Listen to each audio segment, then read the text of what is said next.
Hey guys, happy Saturday to everybody. Look at little Monroe. I have what I think is a very interesting topic to chat with you about. And so I figured I would come on. I was thinking about changing her, but I think I'm going to leave her in this outfit just a little bit longer. I love it on her, and it is very cold and rainy here today. God, it feels like winter. It's awful, to be honest with you. So, first off, I do want to say thank you to everybody who commented on my two earlier videos. Well, thank you for commenting on any of my videos, but the support and kindness that you all have shared on the last two, especially videos, is really, it's heartwarming. It makes me feel really cared about after sharing the events that happened, in the previous week. I appreciate all your support, and I just wanted to make sure I said thank you for being so kind in the comments. And crazy times.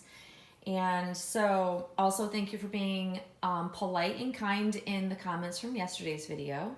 I always say that I welcome all comments, even if they're disagreeing with what I'm, comments saying they disagree with what I'm saying or my point of view. I really do welcome all comments. People that come to my channel, you don't need to agree with me on my topics to be able to feel like it's a safe place to post a comment. So differing views and viewpoints are actually part of the doll hobby that I enjoy so much. And, honestly, I have very, very close friends within the community, and I adore them.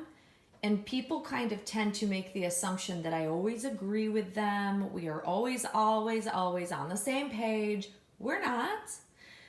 We're all different human beings. We're all different people. And I don't always see eye to eye with my friends. However, I respect their differing opinions. And that's how our friendship and friendships have grown, is because we respect that we're all have varying opinions. We may not always agree on the same topics, but we can openly share our thoughts without passing judgment, because that's the key. It's very hard in this day and age to share your feelings about something, especially if they're differing opinions than someone else, without feeling like you may be attacked, or someone might be aggressive with you because they want you to get their point. They want you to understand their point of view. And a lot of times, out of frustration, we come across as being angry, aggressive, and I try very, very hard not to do that. So it's always a goal for me to, come with kindness, and I will continue to remind and say that in my videos. And I will also be conscientious of making sure that even if I have comments that are differing opinions than mine, as long as they're respectful, I want to make sure that I embrace those comments, because, differing opinions is what makes things interesting. If we all thought the same thing, life would be boring. There are times where we want people to see our point of view and agree with us. But, it's not ever going to be the case where everybody agrees on everything, right? So keeping it a healthy discussion and conversation is really the key to that. And, learning how to try to remove some of the emotion from the conversation is a great way to achieve meeting in a middle ground, or finding a common ground. And it's just the era in which we're in that's very hard to do for some people. And it's hard for me to do. Trust me. It's not an easy thing to achieve, but I do try very hard to do that, because I think that, people's opinions that are different than mine, they're important for me to hear, because I see it my way. I think a certain way, but seeing someone else's perspective and understanding where they're coming from actually makes me a more well-rounded person. And that's what I want to be in life. You know, I want to be accepting. I want to be kind to others, and I want to be welcoming, and I want to be able to have those conversations, good, bad, ugly, indifferent. All of that encompasses what I try to achieve in life. And that's in every aspect of my life. That's not just in the doll world. It's also in my personal life. It's also in my work life. I try to apply those things. Do I achieve it all the time? No. But it is the goal. It really is, truthfully, honestly, my goal. So with that being said, I'm going to move on to the topic that I want to chat with you guys about. And it is the topic that I think about all the time, always have, and I want to get your thoughts on it as well. And that is, I look in the viewfinder, like I use my iPhone. It's the iPhone 8, I believe. It's the cruddiest camera. I hated it the moment I got it. I don't have a professional camera to take pictures or do videos with. And it's a huge frustration for me. You guys have heard me talk over the years. People that have followed me for any length of time will know I struggle terribly with the lighting in my house. I struggle terribly, especially with the lighting in my nursery. I would love to say to everybody that that's my perfect happy place and I can do everything in there and be content with how my pictures and my videos turn out, but that would be lying. It is honestly the worst room in the house for making videos and taking pictures. It's terrible. It's the most harsh lighting of any room in my house, and it frustrates me. Part of it was done to myself because I chose to paint the walls a light pink. That does not help. And at the time I wasn't thinking so, clearly about the effects that that would have on my photos and my videos in the future once the pink walls were there. Had I thought about it, I would have done a more neutral color and that would have worked a lot better. Compile that with the fact that I have very harsh overhead lighting and no good natural light, even though I have a small window in that room. The lighting is absolutely terrible because of the way that my house faces and where the sun hits it. It never gets any good, direct, good sunlight into that space. And it is the most frustrating thing in the world to me because I like being in that space, but I can't take good pictures in there. I can't do much of anything and feel good about it. Now, most collectors, or maybe not most, but I'm sure a good number of collectors never think about these things when they take their pictures. They see what they see, they enjoy it, it's for them. But for me, I scrutinize every picture. I scrutinize my videos. And let me tell you, it's rare that I really like how Monroe looks in my videos. It's a huge struggle. I just pick it apart because it doesn't depict how I see her. I don't see her like that. I have not seen any of my dolls the way that my phone and any phone I've had, camera, takes pictures. So my frustration is I don't see it that way, but why is it so hard for me to see what I see, my viewpoint, to get the camera to see the same viewpoint? That is a struggle. It's a struggle for a lot of people. So I have talked about this at great length with especially Tasha, because my friend Tasha over at Pixie Mommy Reborns, she takes the most incredible photos. It's a natural thing for her. She tends to pick up some of the most beautiful details, especially when she shares Oscar. The coloring, the poses, it looks natural, but it's how you would see him in person. It's how you would view him if you were, at her house, hanging out, checking him out, looking him over and really taking in all the beauty of that sculpt. I can't get that type of quality picture when I take pictures of Monroe. So why is that? That's a very good question I've asked myself many times. And when I think I can capture what I see, the pictures never look the same. It is the most frustrating thing for an OCD person to look at this work of art, then take a picture and it's like, that's not how I saw that. That's clearly not how I saw that. How did this happen? Why is there such a discrepancy for what I see in person to what comes out of taking the picture on the other end? So I think it's a combination of many things. First of all, lighting. Lighting is everything, right? We talk about this all the time. If the lighting isn't right, it doesn't capture the sculpt, so to speak. Like, for instance, I'm going to point out, Monroe has frown lines on her forehead. They're very clearly seen in this view. You can see that she has scrunched up like she's kind of concerned with a bit of a furrowed brow. And depending on where the light hits her face, depending on what room I'm in, either brings that out or you don't see it at all. And it's interesting because it does give her varying looks to her face, like she looks more concerned or worried or upset in some lighting, and then in others she looks almost like she's about to coo or smile. And that is very interesting to me. But when I'm sharing the sculpt and want people to see Claire's sculpting, I want them to see that furrowed brow. So I've learned that in this particular space, this is my living room that has 2 walls of full windows. This tends to be the most accurate lighting to draw out her actual sculpt. Those sculpted details that you cannot see and do not see in the nursery or in my office, which is also on the same side of the house as my nursery.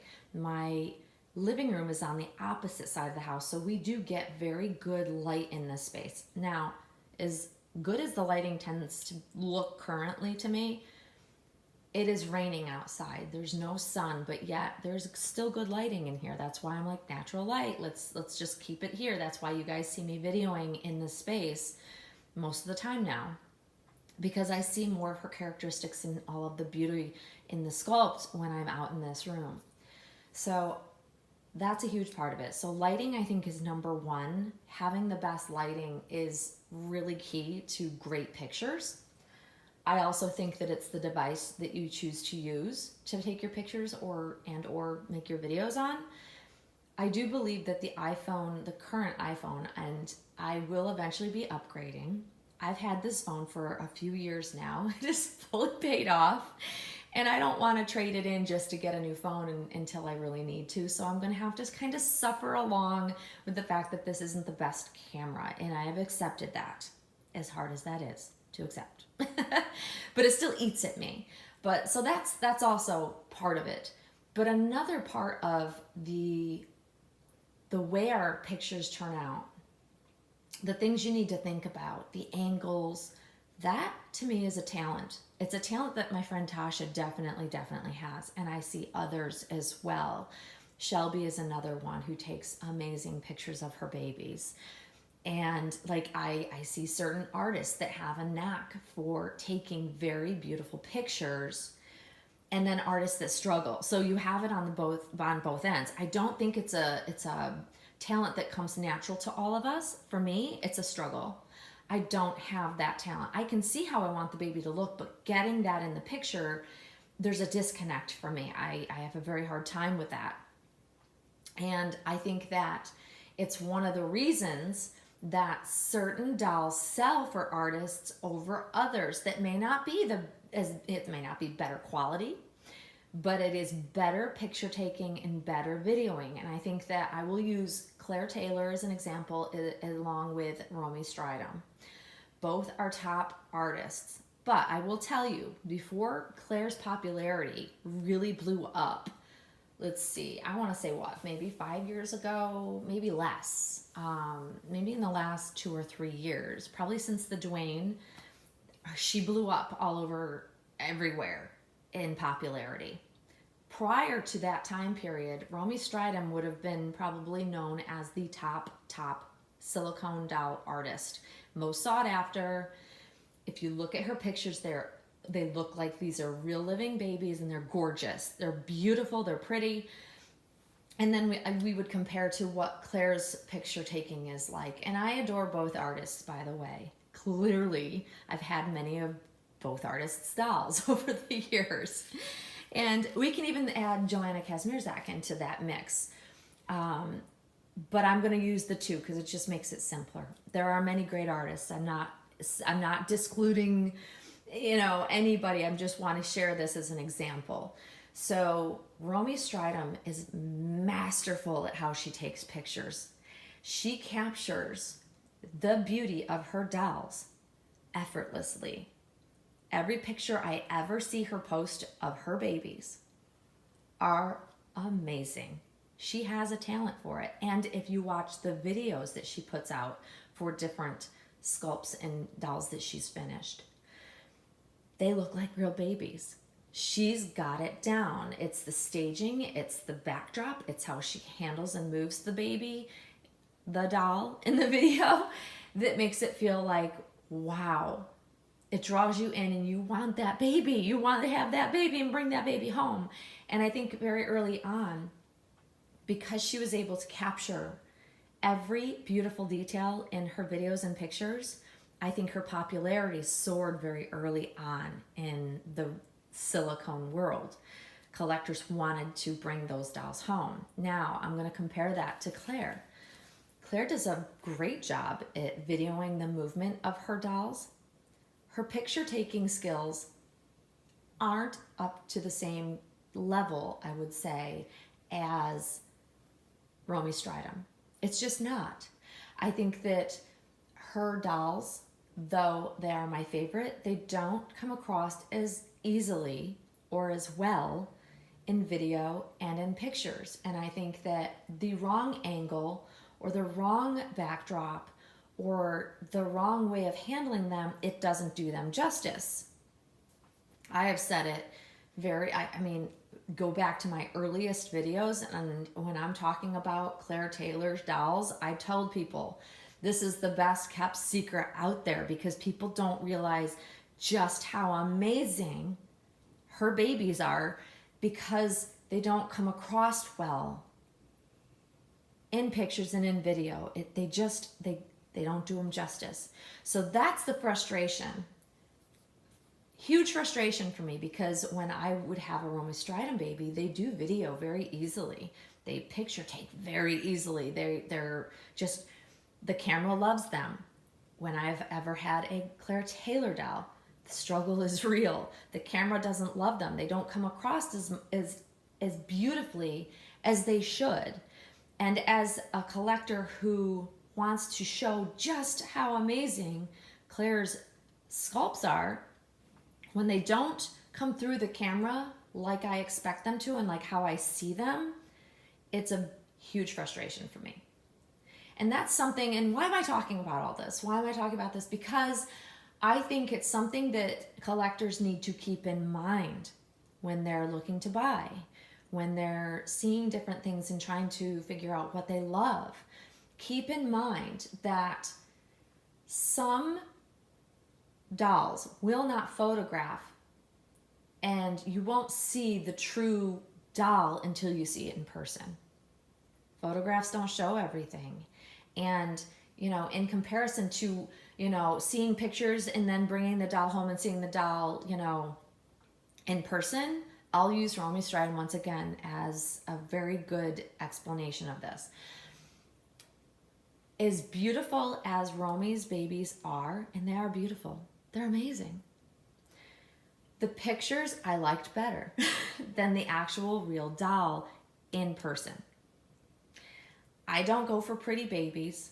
I go for character dolls. So as beautiful as Romy Strydom's babies are, the pictures are prettier to me than the doll itself, if that makes sense. Versus, let's now look at Claire Taylor's dolls. The pictures didn't do them justice. They look okay. I get the information I need to out of the pictures and out of her videos because I know her work. So in comparison, like seeing what I see her post online or videos versus the doll in person, night and day. The doll in person is by far so much better, so much more alive. And I want collectors to understand that.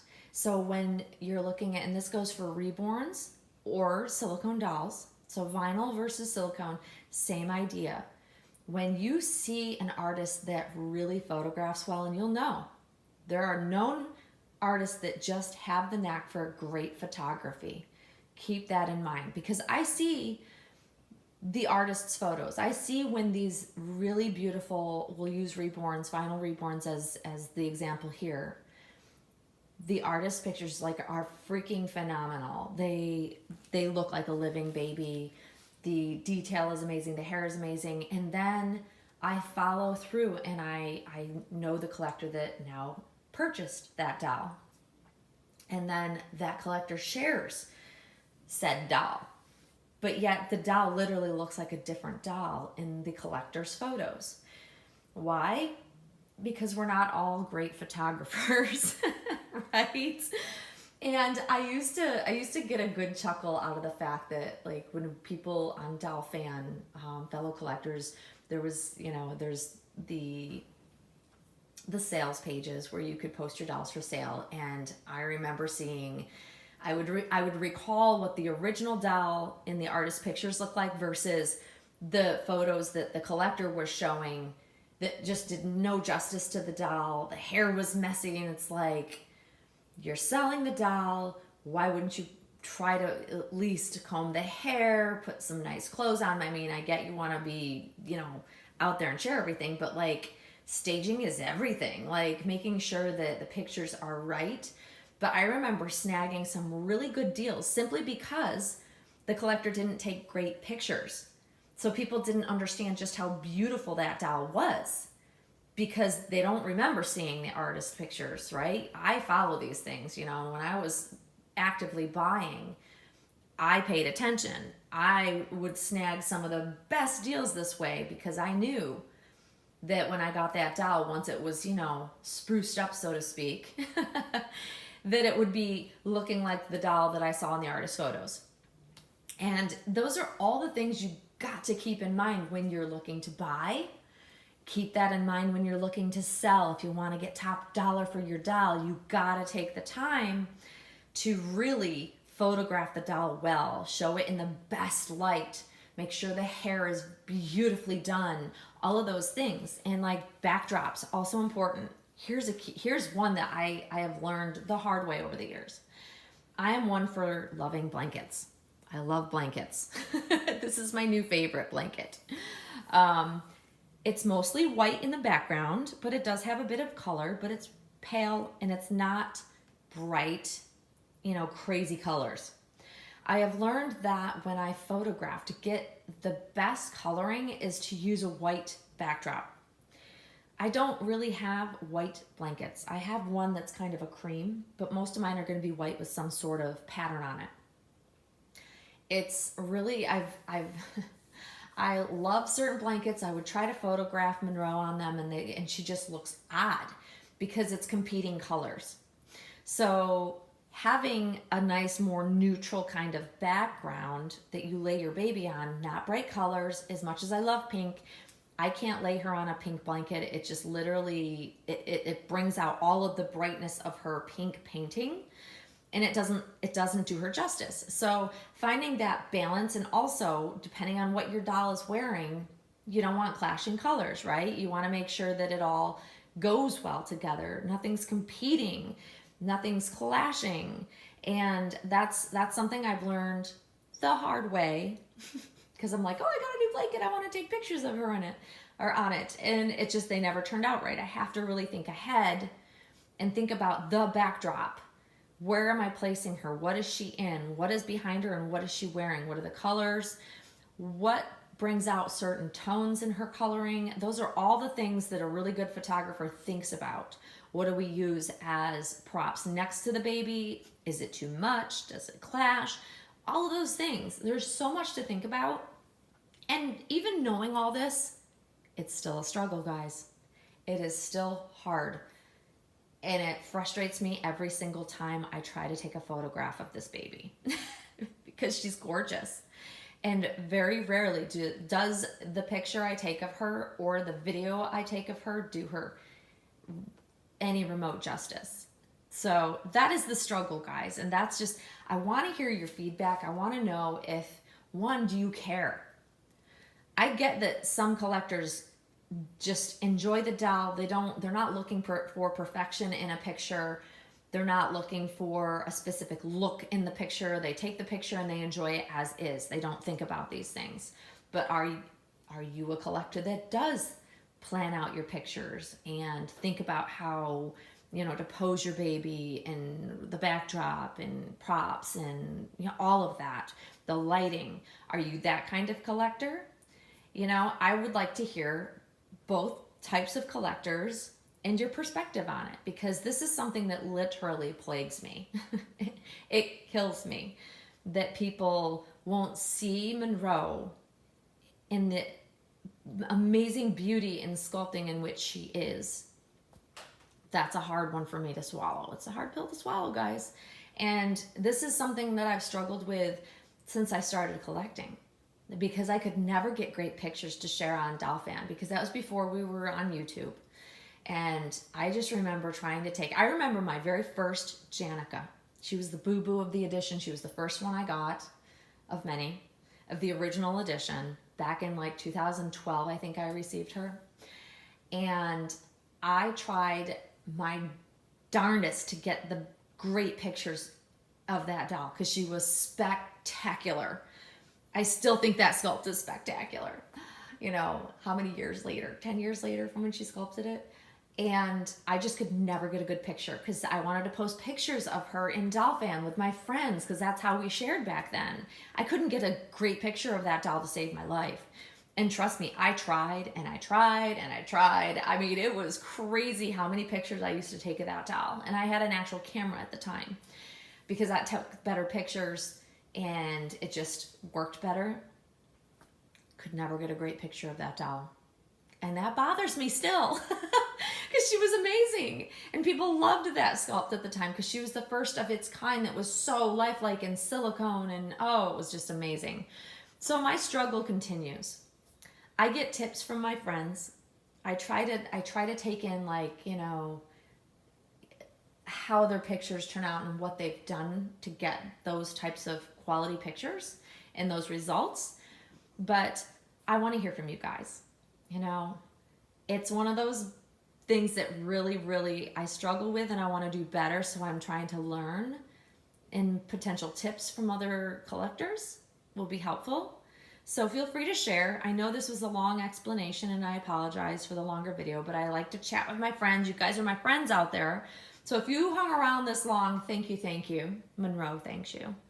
I love this baby so much. I want to be able to share her in all of her glory, the true sculpt, so you guys see those details and see how beautiful she is.